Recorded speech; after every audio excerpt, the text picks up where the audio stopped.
Look, just cutting to the chase, what is your reading of the sacking of Oleksii Reznikov? Reznikov was mired, not personally, but his ministry was mired in allegations of graft, and this is a long-term and very big problem for Ukraine. There are allegations that the ministry had benefited from procuring substandard uniforms, substandard rations, not enough medical supplies, and that some of the officials involved in the ministry were getting huge kickbacks. And most recently, one of the scandals was that the heads of mobilisation departments across Ukraine have been taking money from people who wanted to escape the draft. One of them was found to have, spent it all on a villa in Spain. So this was a ministry which had a huge amount of problems that Reznikov had largely not managed to address. His popularity amongst the troops was very limited. He had failed to secure a lot of key medical supplies for them. He was on borrowed time. Even if not corrupt himself, he didn't get to grips with his ministry.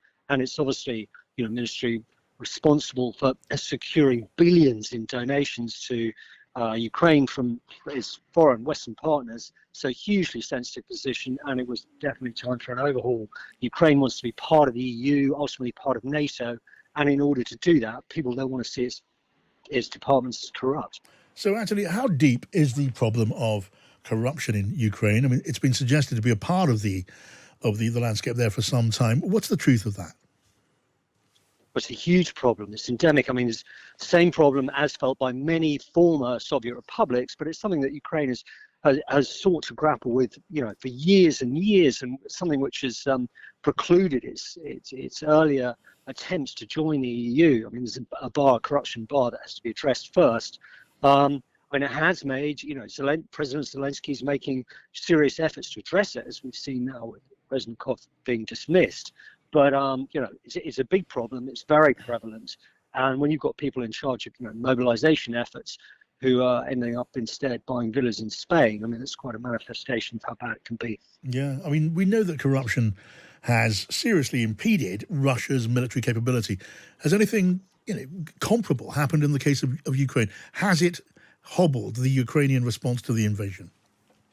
Well, when you get Ukrainian soldiers who have not been issued across in a widespread manner with tourniquets, with not been trained individually at battlefield medicine and first aid, you're wondering where a lot of this money has gone for those skills. There have undoubtedly been scandals over substandard uniform, of rations, and such like substandard rations. Yes, it does go on. I can't compare it with what goes on in Russia, where a huge amount of equipment gets traded off within the black market and mafia. But I mean, certainly some of the weaponry supplied by NATO, some of the small arms, has turned up on black markets in Europe.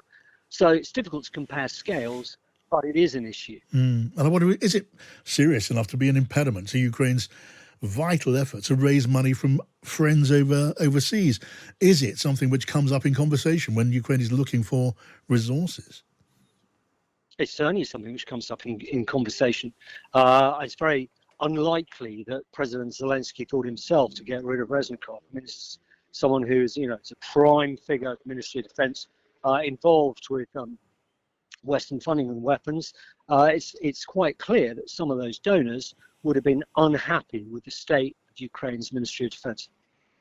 Now, tell me, you were there on the ground, Anthony. Tell me, how do you feel the war is going?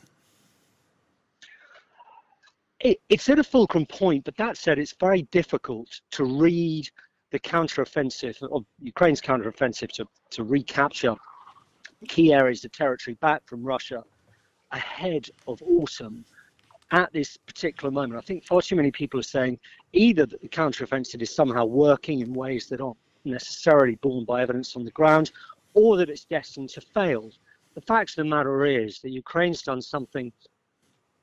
Ukraine has had great success hobbled by tremendous deficiencies. It has gone in and done something no one else has done, which is attack conventional Russian defense lines, Russian defenses involving belts and minefields, with forces, Ukrainian forces, that lack any air power, any air support.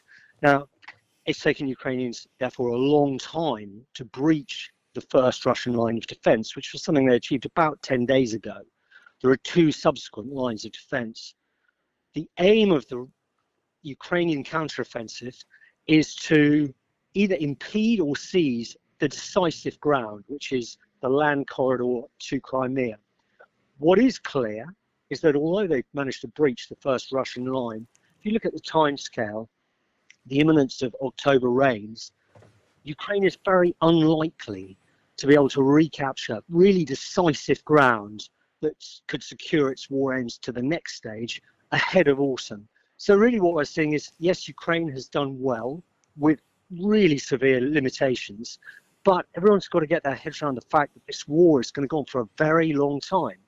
It is possible, not certain, it is possible that Ukraine might be able to win it, by which I mean kind of knock Russia back into a position of disadvantaged negotiation, but it's not a certainty, and we really don't know where we are with the whole thing at the moment.